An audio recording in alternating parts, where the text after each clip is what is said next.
Operation সিন্দুর থেকে শিক্ষা নিয়ে এখন জনকল্যাণমূলক প্রকল্পে বরাদ্দ কমিয়ে দিয়ে প্রতিরক্ষা খাতে বাজেট বাড়াচ্ছে। সূত্রের খবর, পাকিস্তানের মোট 118টি উন্নয়নমূলক প্রকল্প বন্ধ করে দিয়ে সেই খাতে বরাদ্দ টাকা প্রতিরক্ষা খাতের জন্য বরাদ্দ করেছে। কার্যত ভারতের ভয়ে পাকিস্তান প্রতিরক্ষা খাতে বাজেট বরাদ্দ বাড়িয়ে দিয়েছে প্রায় 18%, জানিয়ে পাকিস্তানে এখন নতুন মিসাইল বানাচ্ছে। যে 118টি উন্নয়নমূলক প্রকল্প পাকিস্তান বন্ধ করে দেওয়ার সিদ্ধান্ত নিয়েছে তার মূল্য পাকিস্তানের টাকায় 100 কোটি, যা ভারতীয় মুদ্রায় টাকার পরিমাণ 30,46,700 কোটি টাকা। কিন্তু হঠাৎ করে এই কঠোর পদক্ষেপ করতে বাধ্য হলো কেন পাকিস্তান? যেটা জানা যাচ্ছে, আন্তর্জাতিক মুদ্রা ভান্ডার বা ইন্টারন্যাশনাল মনিটারি ফান্ড পাকিস্তানকে সম্প্রতি যে ভারতীয় মুদ্রায় 14,500 কোটি টাকার ঋণ মঞ্জুর করে তাতে বিশেষ শর্ত দেয়। সেই শর্ত মোতাবেক খরচ কমিয়ে রাজস্ব বাড়ানোর পথে হাঁটতেই হবে শাহবাজ শরীফ প্রশাসনকে। সেই শর্ত মানতেই এবার এই কঠোর পদক্ষেপের পথে হাঁটতে বাধ্য হয়েছে পাকিস্তান।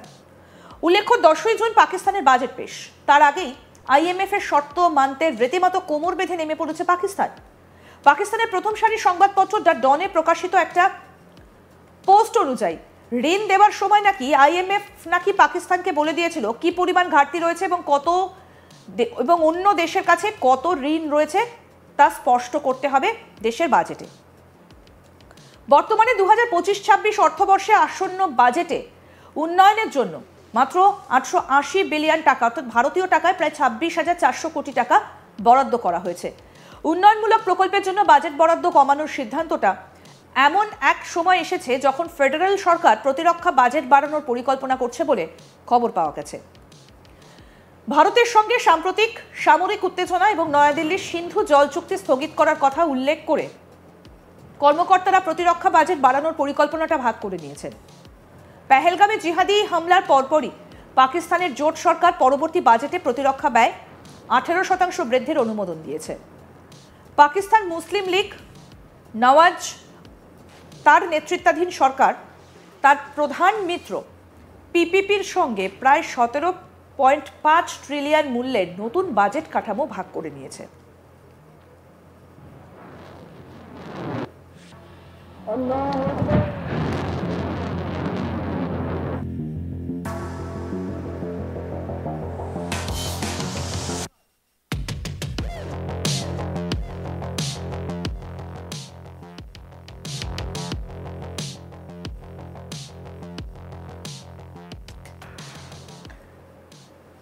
যা প্রতিরক্ষা ব্যয় বৃদ্ধিতে 18% সম্মত হয়েছে। পাকিস্তানি মিডিয়ার রিপোর্ট অনুসারে পরিকল্পনা মন্ত্রী সোমবার চলমান প্রকল্পগুলি সীমিত করার প্রয়োজনীয়তা স্বীকার করে বলেছেন, আজ আমাদের চলমান প্রকল্পগুলো সীমিত করার বিষয়ে কঠিন সিদ্ধান্ত নিতে হবে। বার্ষিক পরিকল্পনা সমন্বয় কমিটির বৈঠকের পর তিনি এই মন্তব্য করেন। তিনি আরও বলেন, আগামী অর্থবর্ষের জন্য GDP বৃদ্ধির লক্ষ্যমাত্রা 4.2% নির্ধারণ করা হয়েছে।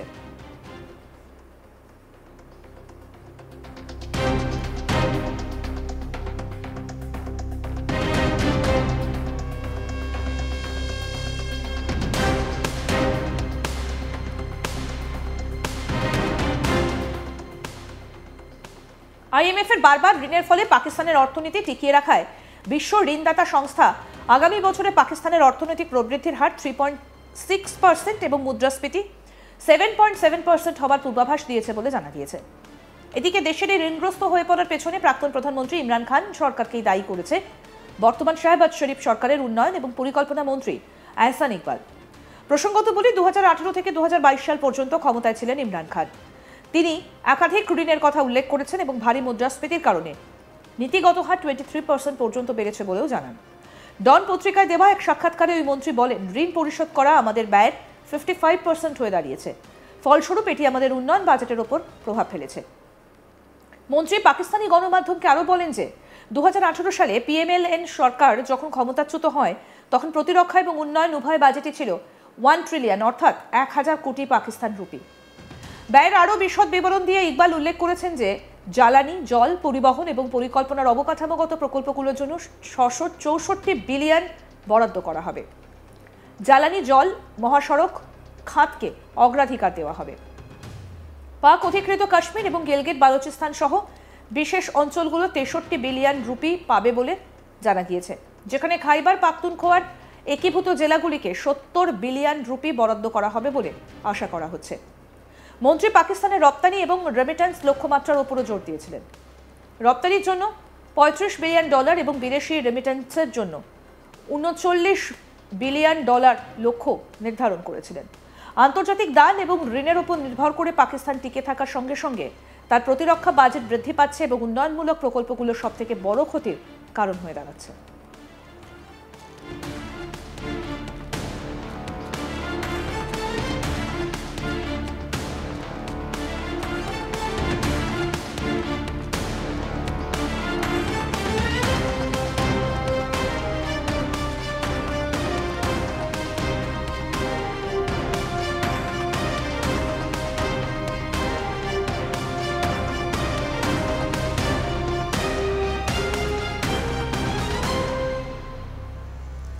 অপারেশন সিন্দুরের থেকে শিক্ষা নিয়ে এখন জনকল্যাণমূলক প্রকল্পে বরাদ্দ কমিয়ে দিয়ে প্রতিরক্ষা খাতে বাজেট বাড়াচ্ছে। সূত্রের খবর, পাকিস্তানের মোট 118টি উন্নয়নমূলক প্রকল্প বন্ধ করে দিয়ে সেই খাতে বরাদ্দ টাকা প্রতিরক্ষা খাতের জন্য বরাদ্দ করেছে। কার্যত ভারতের ভয়ে পাকিস্তান প্রতিরক্ষা খাতে বাজেট বরাদ্দ বাড়িয়ে দিয়েছে প্রায় 18%, যা দিয়ে পাকিস্তান এখন নতুন মিসাইল বানাচ্ছে। যে 118টি উন্নয়নমূলক প্রকল্প পাকিস্তান বন্ধ করে দেওয়ার সিদ্ধান্ত নিয়েছে তার মূল্য পাকিস্তানের টাকায় 100 কোটি। ভারতীয় মুদ্রায় টাকার পরিমাণ 30,46,700 কোটি টাকা। কিন্তু হঠাৎ করে কেন এই কঠোর পদক্ষেপ করতে বাধ্য হলো পাকিস্তান? যেটা জানা যাচ্ছে, আন্তর্জাতিক মুদ্রা ভান্ডার বা ইন্টারন্যাশনাল মনিটারি ফান্ড পাকিস্তানকে সম্প্রতি যে ভারতীয় মুদ্রায় 14,500 কোটি টাকার ঋণ মঞ্জুর করে তাতে বিশেষ শর্ত দেয়। সেই শর্ত মোতাবেক খরচ কমিয়ে রাজস্ব বাড়ানোর পথে হাঁটতেই হবে শাহবাজ শরীফ প্রশাসনকে। সেই শর্ত মানতেই এবার এই কঠোর পদক্ষেপের পথে হাঁটতে বাধ্য হয়েছে পাকিস্তান।